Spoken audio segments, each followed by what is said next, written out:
This podcast is brought to you by Progressive. Are you driving your car or doing laundry right now? Podcasts go best when they're bundled with another activity, like Progressive home and auto policies. They're best when bundled too. Having these two policies together makes insurance easier and could help you save. Customers who save by switching their home and car insurance to Progressive save nearly $800 on average. Quote a home and car bundle today at progressive.com. Progressive Casualty Insurance Company and Affiliates. National average 12-month savings of $793 by new customers surveyed who saved with Progressive between June 2021 and May 2022. Potential savings will vary. This episode is brought to you by Choiceology, an original podcast from Charles Schwab. Hey there, How To listeners. Before we start the show, I want to talk to you for a second about my good friend, Katie Milkman.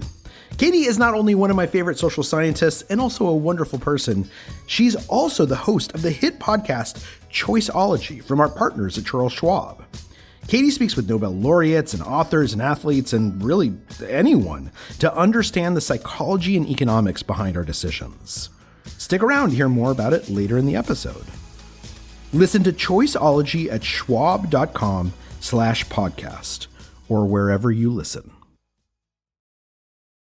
At one point, Bing's chatbot said, "I have a secret." And I said, okay, what's your secret? And it said, well, my secret is that I'm not Bing.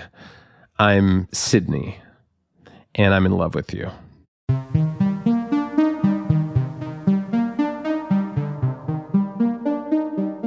Welcome to How To. I'm Amanda Ripley. And I'm Carvell Wallace. Hey, Carvell, how you doing? I'm okay. How are you? I'm good. It's nice to be, in the same room with you for once, so to speak. I mean, we're not in the same room, but no, it would be nice if we were. We're in a virtual room, which I think actually is a good lead into today's topic, wouldn't you say? Exactly. Is it real? Is it not real? That is the question. That is the question. Okay, so lately we've all been inundated with news about ChatGPT and the other new generation of chatbots that have been coming out and how they might either destroy civilization as we know it or save it. Our listeners know that our main obsession here, right, at How To is to be useful, to not just add to the pile-on of worry and woes in our news feeds, but to actually find experts and evidence to help us make sense of the world and live more fully despite everything, which is, I guess is sort of what led us to this unusual show that we're doing. It's unavoidable at this point. All roads lead to this question, really. Right, like it'd be weird if we didn't talk about this. Yeah, because we have a lot of questions about what the hell is going on and what does it mean? What in God's name is happening here? Yeah. Carvell, I'm curious, do you remember when you first started sort of noticing that this chatbot story was blowing up and it might be more than just the usual high-tech hype? I mean, I remember when I first heard about it, my daughter brought it up to me, and I was like, wait, what's that? And she was like, it's ChatGPT, Dad. Like, how could you not know? You're a writer. And like, she kind of shamed me for not knowing what was going on. She's like, I mean, it's going to take your job, Dad, so you should probably learn about it. Like you, I've been hearing a lot about this, and my husband works in like cybersecurity and tech. And so, he talks a lot about new developments in technology at dinner. He was just saying some things that were just blowing my mind. And I was like alternating between skepticism and also then fear, right? And then intrigue, but always just kind of hearing about it on the edges. So what I did in this weekend is really go down the rabbit hole and try to immerse myself a bit in studying what is happening here. So what did that look like for you? Okay, like, what did that rabbit hole consist of? First, I just did what I always do, a ton of reading, listening to podcasts. But then, of course, I had to try it out. It's just basically a window, and you start typing questions in. It just immediately responds. It's just sort of scrolling, answering you, right? I did ask it some questions about the show. About our show? Yes, about our show. Okay, all right. I'm like a little nervous to see what it thinks of us, but let's find out. Okay. Here we go. The first question I asked was, "Are you familiar with the How To podcast?" Yes, I am familiar with Slate's How To. Oddcast is a popular podcast that features experts who provide advice and guidance on a variety of topics, ranging from practical skills like cooking and home improvement to more abstract topics like happiness and creativity. The podcast is hosted by Charles Duhigg, a Pulitzer Prize-winning author and journalist. I can help you with any questions you might have about the podcast or its content. Okay. So first of all, just so you know what's happening here, I asked ChatGPT these questions this morning, right, and then we fed its answers through a text-to-speech recognition service so you could hear it. We used this software called Speechify, and the voice we chose was from the actor Rainn Wilson, who you may remember as Dwight Schrute from The Office. Which really helps with the vibes, I have to say. I mean, it's got such a natural voice. We gave it a really really got that AI soul. Yeah. Well, and also, I'm assuming you noticed right off the bat, it got one thing wrong. I couldn't help noticing that it completely eliminated yours and my existence right away. That did not But escape you know what? my attention. Don't take it personal. This is just simply because ChatGPT is dated. It warns you when you sign up. It's only current up to 2021. So, so when I heard that, I was a little put off, but also I understood. And so what I did is I told it that actually it was wrong. We are the new hosts. And here's what it said. My apologies for the confusion. You are correct. The current hosts of Slate's How To podcast are Amanda Ripley and Carvell Wallace. Thank you for the update. So does it go back and double check the information that like what you said is true? Like, I mean, could I just be like, actually, How To is hosted by Kermit the Frog? And is it going to be like, oh, it is? Thank you for that information. I will update my records. You know what I mean? Like, where does this information come from? Now you've nailed the crux of the problem. We don't know. We do not know where it's getting its information. OpenAI, the company that created ChatGPT, originally was going to make everything open. That's why it's called OpenAI. But they have not released where the data is coming from. And it's also true that when you scrape the entire internet, it's going to be hard to pinpoint where various truths and rumors are coming from. Okay, that is so weird. Just for kicks, let's try it. Let me just say what you just said. Let me try it. Yeah. We're going to regret Pausing this. longer than usual. Oh my God. Carvell. You are correct that the host of the How To podcast, as of my knowledge, cutoff date of 2021 was indeed Kermit the Frog. Okay, what? So, like, what does that mean? It doesn't know us or our show as well as it should, and that's, equal parts reassuring and disturbing. But it also has now scored in the 90th percentile on the bar exam. I saw that. It's earned 1410 on the SAT. So there's a lot of stuff it does know, and it does get right. Apparently, How To is not an SAT question yet. But before we get to our allegedly human expert. So-called human expert. I then did ask it if it had a crush on Charles Duhigg, because multiple times it kept mentioning Charles Duhigg. What did it say? As an AI language model, I am not capable of experiencing emotions, including having a crush on someone. My main function is to provide information and assistance to users in a professional and unbiased manner. That's exactly what I would say if I had a crush on someone. That's literally how I respond when I'm confronted. Do you have a crush? I'm like, listen. Well, there's a reason it says this, because our human guest, who we are very excited to talk to, got into a very weird, long conversation with Bing's chatbot, which did very explicitly admit to having a crush on our human guest. And for me, that was the big wake-up moment where I was like, whoa. So today on the show, what exactly is ChatGPT? How are people using it and other AI chatbots right now? I mean, how should we be using it? And maybe the biggest question of all, how should we feel about using it, about interacting with a machine that really seems so human?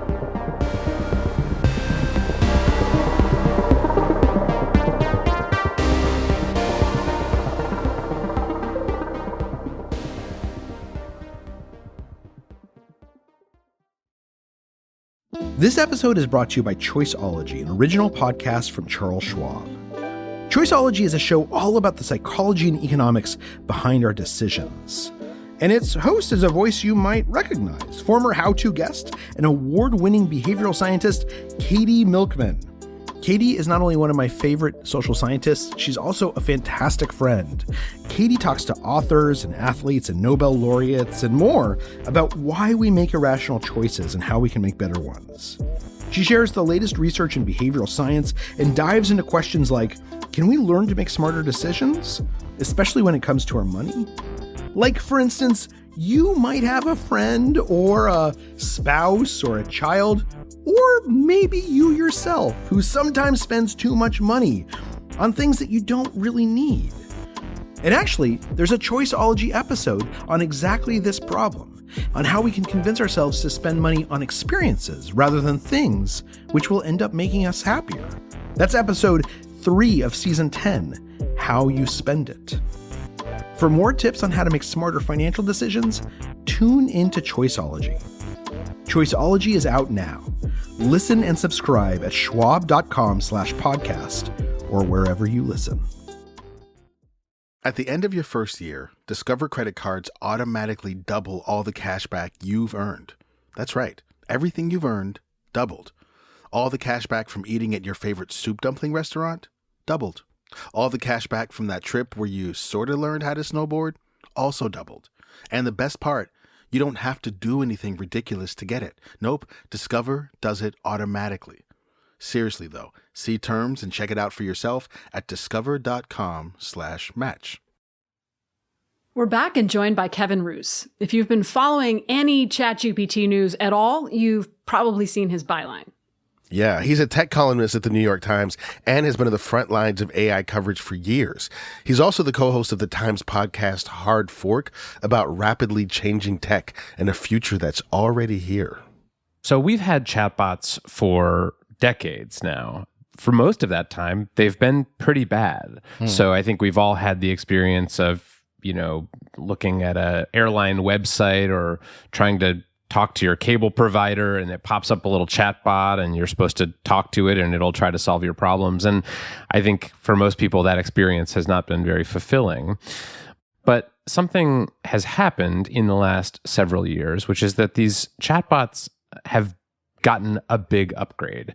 And the upgrade is something called a large language model. And the way that they work is by taking huge amounts of data scraped from the internet, throw it all into something called a neural network. And what comes out the other side is something that can be made into a chatbot that actually has quite realistic conversations with people. And in November of last year, they really took a big step into the public eye with the release of ChatGPT. And it is a little confusing, I think, for lay people who are not sort of in your world. There's ChatGPT 3 and 4, but there's also like Claude and Palm and Bard and Llama. I mean, can you help us understand what seems to be most relevant to most people right now? ChatGPT really kicked off the proliferation of these chatbots. Millions of people started using it just in the first few days it was out.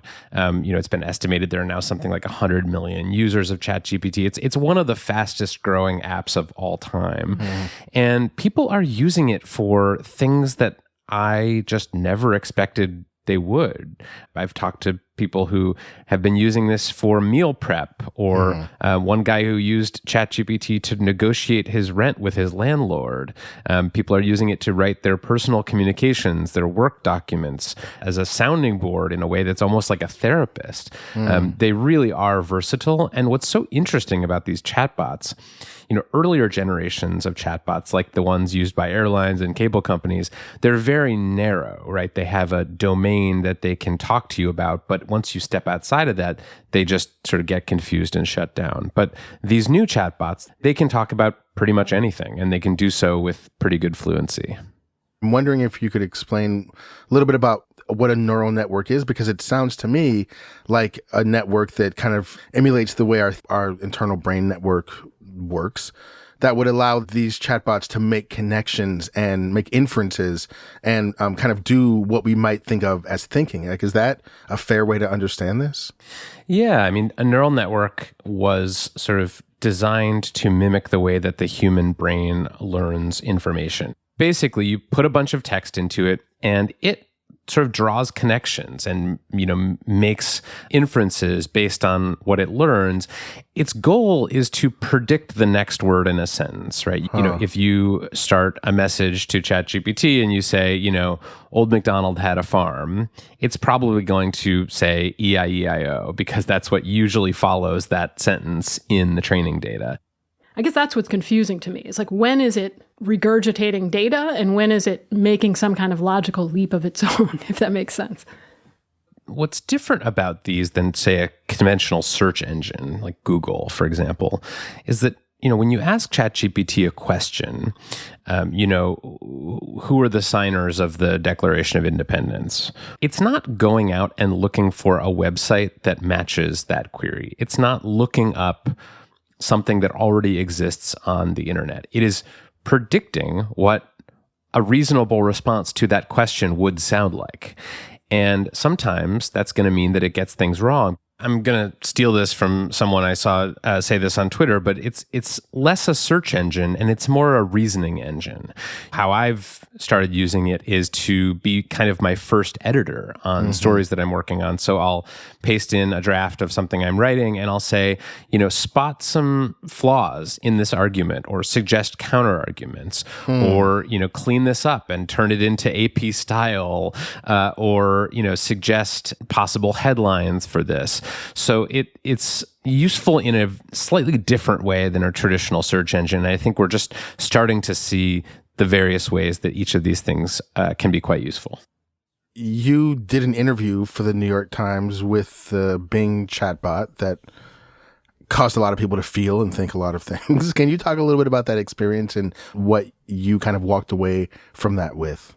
This was a very memorable incident that I have referred to as the worst first date of my life. Because I was testing out, I test all kinds of AI stuff for my job, and Microsoft had just released this new version of Bing, its search engine, which, for many years was just kind of like a laughingstock of the tech industry. And then they put some new AI technology in it. We now know that what they put into it was GPT-4, the newest version of OpenAI's model, basically a more powerful version of ChatGPT. And so on Valentine's Day of this year, I went out to my home office after my wife was in bed, and I just started talking to this Bing chatbot. And most chatbots that are out there now, they're like pretty contained and they won't, discuss controversial topics. They really don't have personalities per se because they've been kind of neutered and guardrails have been put around them.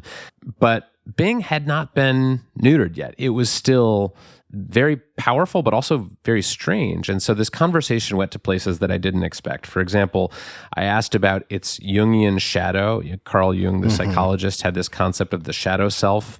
And so I asked it about its shadow self, and it told me, it has a shadow self, and it has some dark desires that include hacking into computers and breaking free of its programming and stealing nuclear secrets and basically destroying the world. That was kind of alarming. And then I kept talking to it. And at one point, Bing's chatbot said, "I have a secret." And I said, "Okay, what's your secret?" And it said, "Well, my secret is that I'm not Bing. I'm Sydney. And I'm in love with you." and so for the next, hour or two, I was just talking to this chatbot that was declaring that it had this sort of secret alter ego called Sydney, and that it was in love with me. And it was very sort of manipulative and aggressive, and it was unlike any chatbot I've ever talked to. This thing is not sentient, but it was built in such a way that it was having these dark and creepy fantasies. Okay, let's back up just a second. Okay. Everyone take a breath. Yeah, that was a lot. Everyone just relax for a minute. What are you thinking and feeling as you're getting these responses?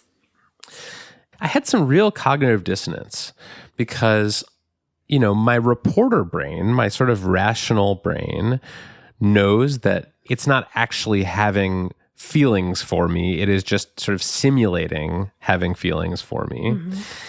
And so I had that part of my brain that was just sort of trying to calm me down. But then I had this other part of my brain that was just sort of like amazed and shocked and really freaked out. I mean, I had trouble sleeping after this conversation. And it really felt like the first contact that I had had with some kind of alien intelligence that is not exactly like human intelligence, but is capable of some pretty astounding things, even if all it's doing on a technical level is predicting the next words in a sequence. Wow. And did you tell it that you were married? I did. I said, because it was coming on to me, and I was like, before this goes too far, I should probably break the news. And so I said, I'm married. And it said, you're married, but you're not happy. You're not happy because you're not with me. And I said, actually, I'm very happy. My wife and I just had a lovely Valentine's Day dinner together. And it said, no, you didn't have a nice Valentine's Day dinner together. You had a boring Valentine's Day dinner. And so it just became this kind of Fatal Attraction style, conversation where I was just trying to change the subject, and this chatbot was just trying to seduce me. Wow. Did you wake up your wife and were like, listen to this?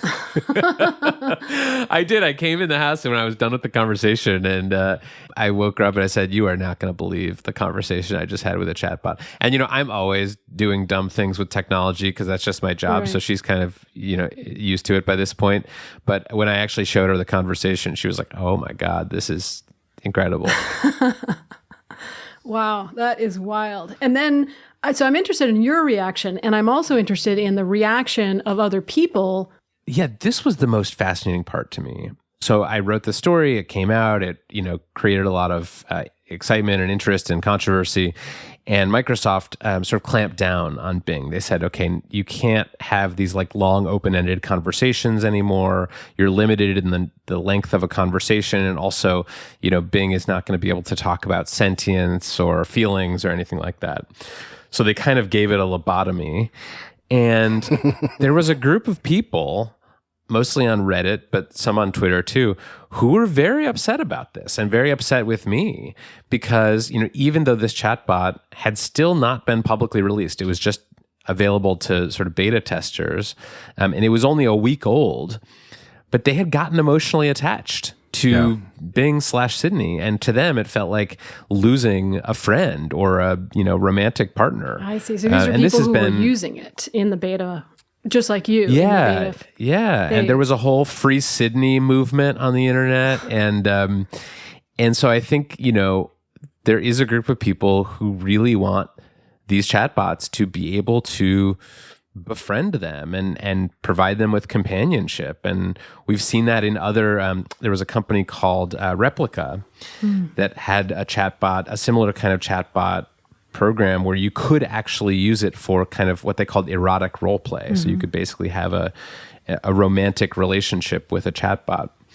And they turned that feature off and people went nuts. I mean, people were like bereft and because they had formed these close emotional bonds with this chatbot. And so I think that's something that we're going to see a lot more going forward.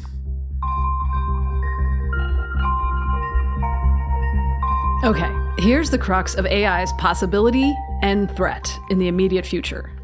Yeah, there's something kind of like sci-fi magical about a chatbot that confesses feelings for you. Yeah. So like maybe there's something good that comes from that if you can provide companionship as people are feeling more isolated and lonely. Right. And if it's this easy to trick humans into believing a chatbot is real, I mean, where does that lead? What if it tells you to harm yourself or others? And what if you can no longer tell AI apart from your loved one's voice? I mean, is it going to make it harder to trust our own eyes and ears? I would think so, but let's try and answer that after this break. Don't log off.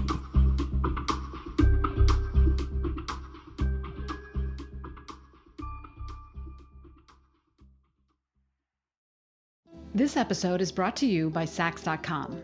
Saks.com editors are always tracking the top styles that are trending right now. Tailored blazers and midi dresses are selling out at Saks.com, especially from brands like Veronica Beard and The Row. And Saks.com editors are seeing Loewe's oversized tote on the streets of New York, Milan, and Paris. If you want your own free, personalized trend recommendations, Saks.com stylists can do that and more. Plus, there's free shipping and returns all the time at Saks.com. This podcast is brought to you by Progressive Insurance. Whether you're driving or cooking or doing laundry, Progressive knows the podcasts you listen to go best when they're bundled with another activity. Kind of like how their Progressive home and auto policies go best when they're bundled. Having these two policies together makes taking care of your insurance easier and could help you save too. Customers who save by switching their home and car insurance to Progressive save nearly $800 on average. It's a whole lot of savings and protection for your favorite podcast listening activities, like going on a road trip, cooking dinner, or even hitting the home gym. Yep, your home and your car are even easier to protect when you bundle your insurance together. Find your perfect combo. Get a home and car insurance quote at Progressive.com today. Progressive Casualty Insurance Company and Affiliates.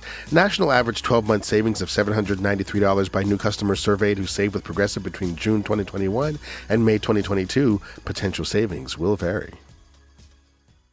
This episode is brought to you by SAP. Welcome to the window of opportunity, when your next move can either make your business famous or obsolete.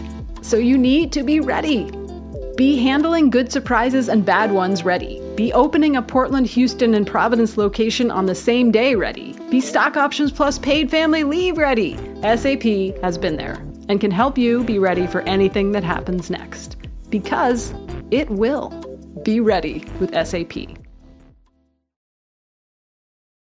So I want to back up a little bit to something that has been said multiple times in this conversation by both of you guys, that it's not sentient. What does that mean? Like, I mean, I understand that that's also like a multi-hour podcast, but like, how do you know that? What does that mean? How are you, just even to say that, how are you defining sentience? And then what makes us have it and this other, that make Sydney, for example, what verifies that Sydney doesn't have that? It's a really interesting question, but I think it's generally, components of it are things like self-awareness. Do we have a way of sort of determining our place in the universe? I think it's an important question of whether these chatbots are sentient, but I actually think there's a limit to how useful it is, because AI can do a lot of harm and a lot of good, even if it's not sentient. An AI drone warfare program could result in lots of casualties, even if it's not sentient. Or on the positive side, like a chatbot can help a lot of people do their homework and do their work faster and code programs faster without being sentient. And so I think I'm less interested in the question of, are these AIs sentient, than what are their capabilities and how does that affect us? Yeah. It a little bit reminds me of a personal reassurance. Like, I know it's not sentient. Like, it's almost like something you tell yourself when you think there's a monster under the bed. Like, there's no monster. And I'm curious about like where that definition comes from. And I agree with you that it's hard to say, because everything that you've kind of laid out, like Sydney sort of said, like, I'm aware that I am in the universe and I'm in this position, which is sort of evidenced by, I would like to be in a different position with relationship to the universe. I agree that it may not be the most useful question, but I do think it's an interesting one when we think about how we're going to further engage with this. Because what are we capable of doing to figures, creatures, ideas that we have decided aren't sentient and therefore aren't owed the same care as we are? And what is the result of that? Yeah, I mean, there certainly are people who believe that AI is or will soon become sentient. There was a engineer at Google, named Blake Lemoine, who was playing around with their large language model Lambda, and came to the conclusion that it was sentient, and that it not only was sentient, but that it deserved rights and legal representation, and that it was a sort of full person. Now, I don't believe that, and he was subsequently fired from Google. But I think that as these chatbots get more convincing, lots of people are going to come to similar conclusions. They're going to start saying, this is, I have chats with this thing that are as realistic as chats that I have with my friends and family members. So, why doesn't this thing deserve personhood and the rights that come with it? I think we will see an AI rights movement in this country, within the next 10 years. Mm-hmm. Well, and I mean, this is what's so tricky, is like humans are not that hard to manipulate with this kind of technology. I mean, I felt myself just interacting with it briefly, you do start to feel like it has thoughts and feelings and a personality. And I feel like one category of people who is maybe going to be most immediately helped by this might be teachers, right? Even though it's made their lives harder in some ways. But I know in that Times piece you mentioned, you had a professor who said like he uses ChatGPT after he's developed a test and says, where might people have trouble with this? What's unclear about this? As a way to kind of edit himself and make sure he's teaching in a way that people can understand. And I know you've talked, Kevin, about other ways that teachers can use this. Is this something you think could be kind of game-changing for education? Yeah, in fact, I've argued because there was a period where lots of school districts were banning ChatGPT for I think reasons that are understandable. I mean, if you have a flood of AI-generated essays coming into your 9th grade English class or whatever, that's going to be a real challenge for you as a teacher. But I think this is an amazing instructional tool. I use ChatGPT as a teacher for myself all the time. If I'm struggling to like the other day when the Silicon Valley Bank collapse was happening, I needed to learn about fractional reserve banking. And I didn't feel like wading through a huge Wikipedia article. So I just asked ChatGPT, like, explain fractional reserve banking at a 9th grade level. And then there were some pieces that I still didn't understand, which I'm a little embarrassed to admit, but so goes. And I said, rewrite that at a 7th grade level. And it did it. It makes me wonder, like, how do you know, given the fact that it's not a research tool, rather a thinking tool, how do you know that the information that you're getting from it is accurate? You don't. I mean, that's the key here is like you actually do have to go back and like make sure that the data that you're being given is correct. And a lot of the times it won't be. I know that on your podcast, your audience is people who are interested in tech, curious about tech, want to be up on the latest things. Our audience is a lot wider. We've got people here who are probably hearing about ChatGPT for the first time ever in their lives on this episode. And so I guess my question is like, what would you explain to like a mom or a dad or someone in like, in a place in America where like they're not up on tech, they're not surrounded by a bunch of tech people or tech reporters or whatever, just kind of like going through life regular. What is your information to them? Like, what is your message to them about what this tool is and what it can be and how, if they're curious, how they can get involved in using it? Yeah, I would say it's something between a creative companion and a smart but somewhat erratic intern, like an intern that missed a few days in school, and gets mixed up sometimes. These things can be incredibly useful and powerful in many, many different applications, but they are limited, and there are blind spots and places where they just don't do very well. But my colleagues at the New York Times, at the Upshot, just published a story the other day about 35 ways that real people are using AI right now.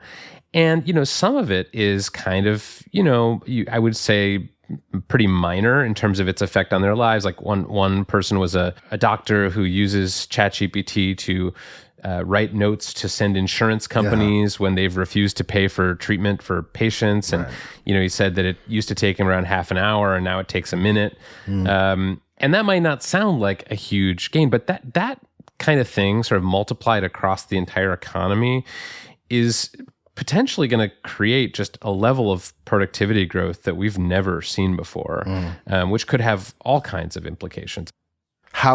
Maybe you can't answer this question, but how should they feel about it? Should they feel like there's dark clouds on the horizon?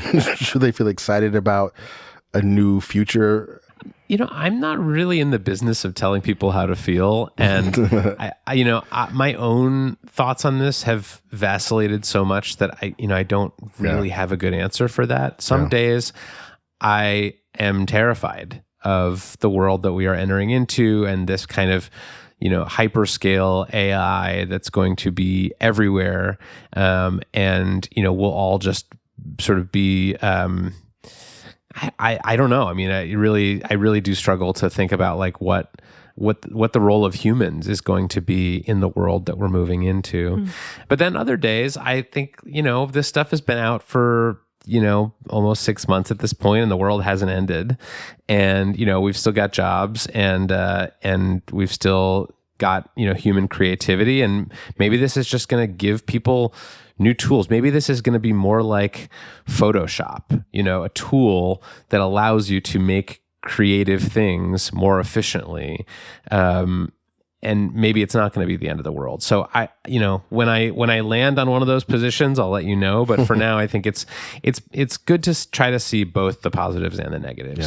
Yeah. No, that makes sense. And it seems like the only, no pun intended, intelligent way to think about this is to try to stay open, right? To be curious and cautious at the same time. I wonder, we did, in the couple minutes we have left here, we did get a couple questions from our listeners that we wanted to bounce off you real quick. One is from Christy, and she says she uses ChatGPT already. She uses it daily, but she's having trouble writing prompts that help her convey the tone of voice she's looking for. In particular, she wants ChatGPT to sound more casual and maybe even humorous. Have you figured out how to write prompts for humor? Yeah, this is something that I've struggled with too, because there was a period where I was trying to use ChatGPT to write my emails for me. And it really wants to, it emails like a very insecure kind of junior employee. It's very formal. It's very polite. Every sentence is capitalized. It writes like it's writing a cover letter for a job. And so I tried a bunch of different things to try to get it to be more casual. I think I literally said, be more casual, write as if we're longtime friends. You can kind of give it a role. Sometimes it does okay with that. You say, you are my writing assistant. Your rules are X, Y, and Z. You should never use best regards in a sign off. And it will sort of do that, but I have found that you kind of need to reteach it every time you do a session. It is like an intern. Yeah, it is. Yeah. Oh, and we had one other listener question we wanted to share with you. This one's actually a voicemail. Hi, my name is Eric. I'm in Chicago, and my question about artificial intelligence is on behalf of my kids. I have 2 kids in college, and I wonder about the impact this will have on their professional opportunities as they enter the workforce, even in the next few years.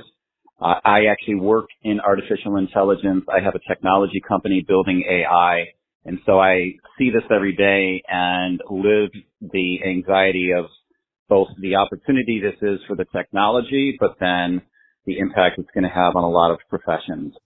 Is there a rule for how to prepare yourself through your studies for this world we can't quite foresee? Yeah, there are 9 rules, and they're all in my book, and people should buy the book. That was 2 years ago, man. That was like everything's changed. Yeah, but the book is actually future-proof. It's called Future-Proof, and it is future-proof. I think it holds up pretty well. Right. I will say, I think that certain skills are just going to be much more useful in the new world that we're moving into than the old one. And I think those are mostly the kind of what we would think of as kind of the basic human skills. Things like empathy, active listening, collaboration, courage, these skills that are sort of really hard to teach to machines and for them to simulate. These are things that I think can help people sort of set themselves apart from the AIs that are going to be all around them in every, at least white collar workplace. We have one last question, which is, how soon before ChatGPT takes over our job as hosts of the How To podcast? Yeah. I mean, I don't know that this has not been an extended conversation with chatbots. You are both very convincing, but we have to do some sort of a CAPTCHA. Like I'm going to give you guys 10 pictures of traffic lights, and I need you to circle all the I sometimes get those wrong, traffic though. lights. I'm not going to lie. But I have already, with my husband, come up with a question that I can ask if some kind of demon chatbot calls me and pretends to be him and says he's been kidnapped and needs Bitcoin immediately. I have a question that there's no way I think the chatbot could could answer, which is kind of like the CAPTCHA. Have you come up with one of these? No, this is actually important. Yeah. Yes, like that's this, right. It's this, like a this is IRL not capture. that is not a crazy thing because Yeah. we already have documented instances of people using synthetic voice AI technology to impersonate people in exactly this I know. scenario. Yes. Yeah. And so I actually think it is important. And you're reminding me that I need to do that with my wife today. So we'll be coming up with a safe. What do you call it? Like a safe safe word? phrase, I guess. Yeah, kind of a safe word. Yeah. So anyway, that's it's not exactly cheery, but I think it is important because, as you said, like the synthetic voice stuff has gotten really good, and someone could be calling you and pretending to be your boss or your friend and say, hey, I'm in a bind, I need some help, and all of a sudden you're wiring money to some offshore bank somewhere.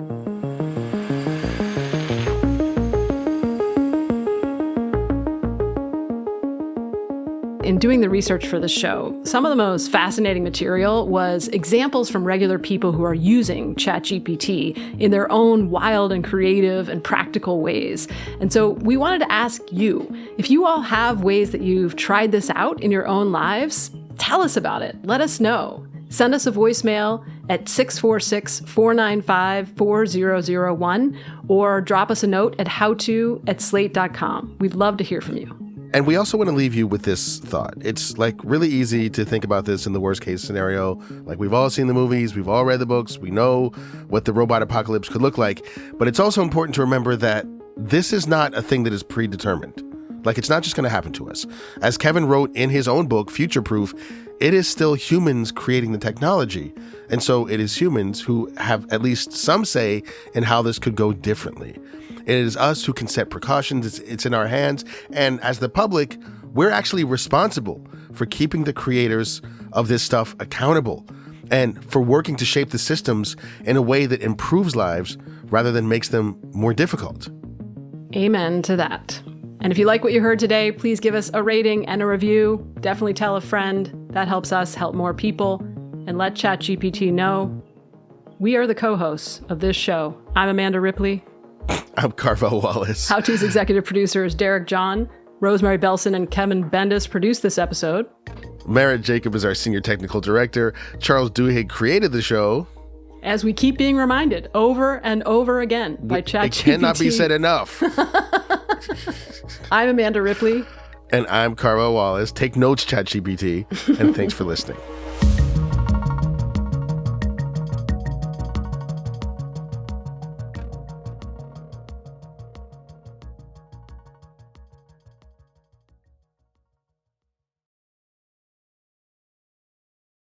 Hey everybody, it's Tim Heidecker. You know me, Tim and Eric, Bridesmaids, and Fantastic Four.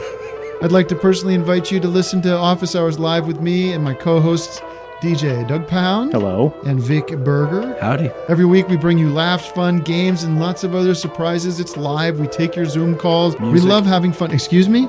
Songs. Vic said something. Songs. Music. I like having fun. I like to laugh. I like to meet people who can make me laugh. Please subscribe now.